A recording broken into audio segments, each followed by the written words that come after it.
What's up guys, it's Adam with Ultrasound Fanatic. So we got the new Butterfly iQ3 here, so stick with us for the unboxing.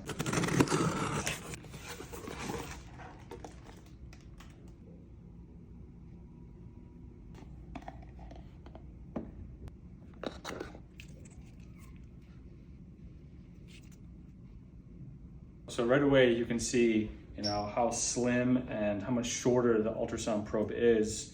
The ergonomics is so much better, and of course you have these 3 buttons here that I'm noticing that you can customize, and it's unfortunately not wireless compared to the iQ Plus or the iQ.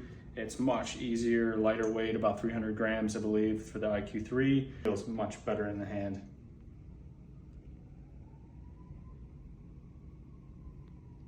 All right, so next we have the connectors here. We have the USB-C connector, and we also have the Lightning. This is going to go right in the back.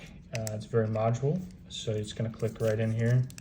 It's the first time doing this. It seems to go in pretty solid. All right, let's take a look at the Butterfly iQ3 charger.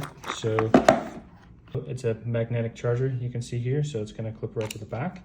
And actually, to do a full charge, it's about 2 hours, and the full-time battery of this is up to 2 hours as well.